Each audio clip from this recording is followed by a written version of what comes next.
Warahmatullahi wabarakatuh.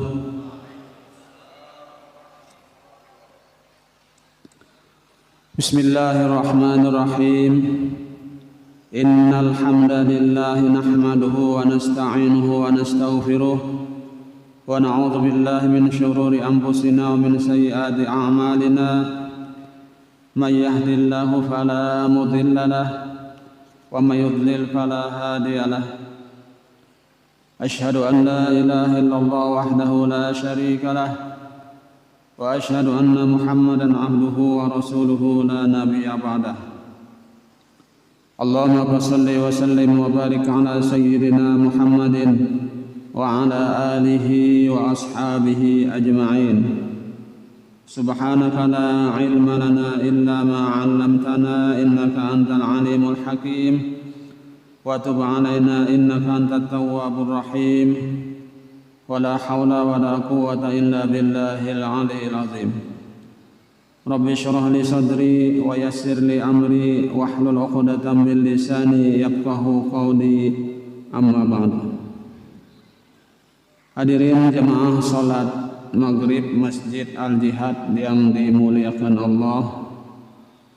Pertama-tama terlebih dahulu marilah kita sama-sama memanjatkan puji dan syukur kita kehadirat Allah Subhanahu wa taala, karena dengan limpahan rahmat, karunia, taufik dan hidayahnya jualah di malam hari ini, malam Ahad, kembali kita dapat melanjutkan kajian kita tentang ilmu fikih kitab Sabilal Muhtadin yang dikarang oleh Syekh Muhammad Arsyad Al-Banjari, yaitu Datu kita Kelampayan.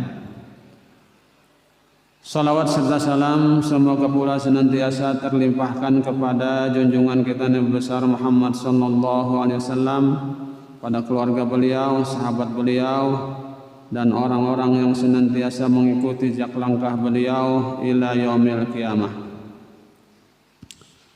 Dan marilah kita sama-sama berniat i'tikaf dengan niat nawaitu an a'taqifa fi hadzal masjid sunnatan lillahi ta'ala. Sengaja saya beriktikaf di dalam masjid ini sunnat atasku karena Allah Ta'ala. Hadirin jamaah salat maghrib Masjid Al-Jihad yang dimuliakan Allah. Setelah beberapa waktu kita libur karena kita melaksanakan ibadah puasa kemarin. Nah, oleh karena itu pada malam hari ini kembali kita melanjutkan kajian kita tentang ilmu fikih ini, yaitu kita kemarin membicarakan tentang sujud tilawah. Sujud tilawah artinya kita sujud karena mendengar bacaan Al-Quran tertentu. Nah, malam hari ini kita lanjutkan, dan sebelum kita melanjutkan terlebih dahulu dalam suasana Idul Fitri, ulun mohon mengucapkan selamat Hari Raya Idul Fitri, mohon maaf lahir dan batin.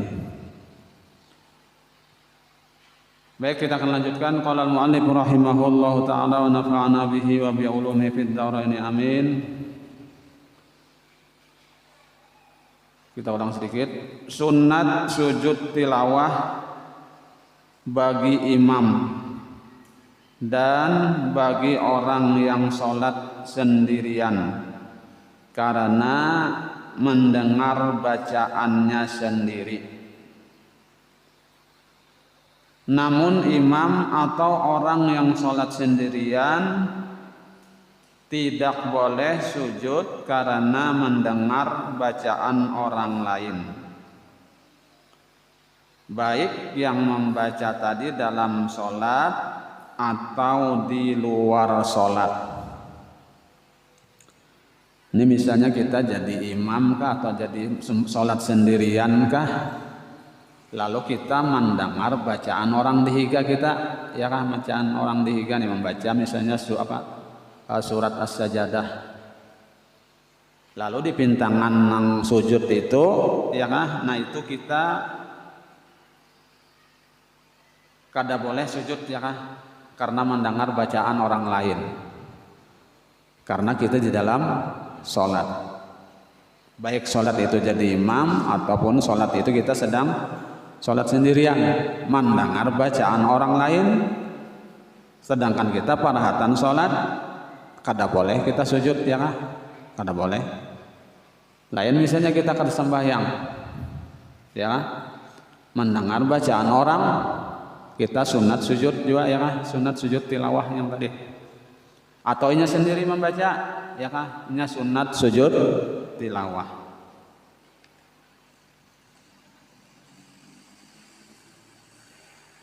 Karena kalau ia sujud ketika mendengar bacaan orang lain, maka batallah sholatnya, ya kah. Misalnya ia sujud ketika mendengar bacaan orang lain padahal ia sedang sholat, maka batal sholatnya. Jika dilakukannya dengan sengaja dan tahu haramnya dengan sengaja, ya kah. Kalau kada tahu bang, nah lain lagi halnya, ya kan, kada tahu. Terkecuali makmum hendaklah sujud kalau imamnya sujud. Nah, ini makmum, ya kah, orang sembahyang berjamaah. Kalau imamnya sujud, makmum pun ikut sujud. Nah, sekalipun tidak mendengar bacaan imamnya, kada mendengar atau kejauhan, atau imamnya misalnya terlalu gamat, imam sujud, makmum yang di belakang harus ikut sujud, dia kah wajib ngumpat sujud juga.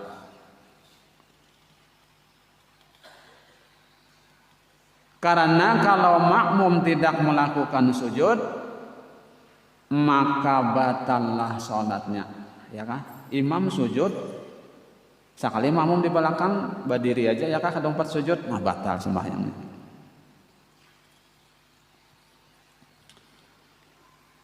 Demikian juga makmum tidak boleh sujud karena mendengar bacaannya sendiri. Makmum tidak boleh sujud karena mendengar bacaannya sendiri atau bacaan orang lain yang bukan imamnya, atau bacaan imamnya namun imamnya tidak sujud, ya kah? Ini jadi makmum misalnya, ya kah, imam jadi makmum, lalu si makmum ini mendengar bacaan dihiga, nang ada tilawah, ada sujud, nang, ya kah, nang ada boleh sujudnya, dan kah, apabila mendengar itu kita kan sunat sujud. Nah, kalau mendengar sujud, bacaan itu tadi, lalu sujudnya, nah itu kada boleh, ya kah, kada boleh mendengar bacaan orang lain sujud.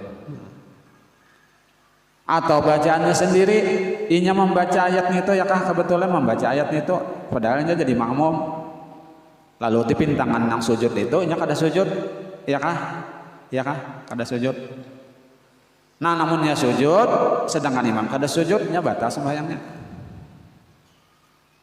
Atau bacaan imamnya juga, ya kah, imamnya juga membaca ayat itu tadi, tapi imamnya kada sujud, jangan sujud makmum, ya kah, malah ini pada imam ngarannya.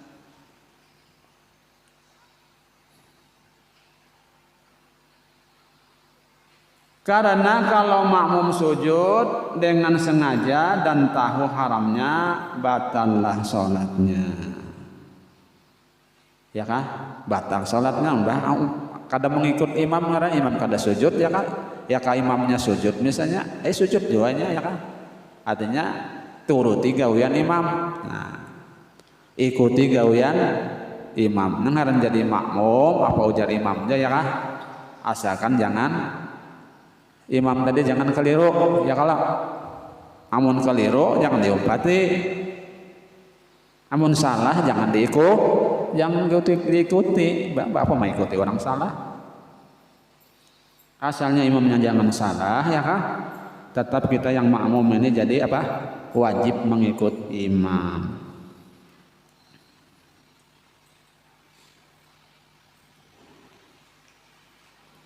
Sujud tilawah dapat dilakukan beberapa kali karena mendengar bacaan itu beberapa kali ya. Sekalipun masih dalam satu tempat atau dalam satu rakaat, boleh aja beberapa kali sujud ya kah? Mendengar ayat itu sujud pulang, karena mendengar ada bacaan itu sujud lagi. Apa? Karena dahulu Nabi itu ya kah, setiap kali sidin sembahyang itu bacaannya bukan satu surah saja, tetapi panjang ya kah bacaannya.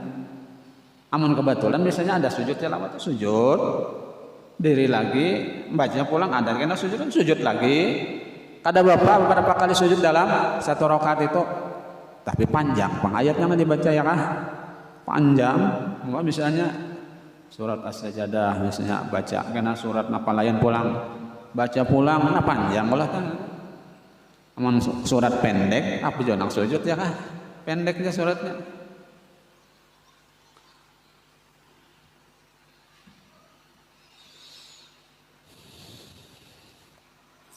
Kalau ayat sajadah dibaca pada waktu karohah niati waktu makruh atau sebelum waktu karohah, ya, agar sujudnya jatuh pada waktu karohah, maka haramlah sujud ketika itu, karena waktunya ya kah, waktu yang dimakruhkan. Dan kalau dalam sholat, maka sholat batal karena sujud tadi. Demikianlah fatwa Ibnu Abdis Salam. Ini fatwa Ibnu Abdis Salam. Ujar sidin kayak itu ya kah? Nah. Dan juga berlaku kalau ayat sajadah dibaca dalam sholat dengan sengaja ingin sujud tilawah, ya. Haramlah mengerjakan sujud kalau sujud dengan sengaja, lagi tahu haramnya, batallah sholatnya ya. Dan juga kita ulang sekali lagi supaya pahamlah. Dan juga berlaku kalau ayat sajadah dibaca dalam sholat, ayat sajadah ini dibaca dalam sholat dengan sengaja ingin sujud tilawah, sengajanya ingin sujud tilawah tadi ya, haramlah mengerjakan sujud tilawah, haramlah mengerjakan sujud kalau sujud dengan sengaja, lagi tahu haramnya, batallah sholatnya. Demikian.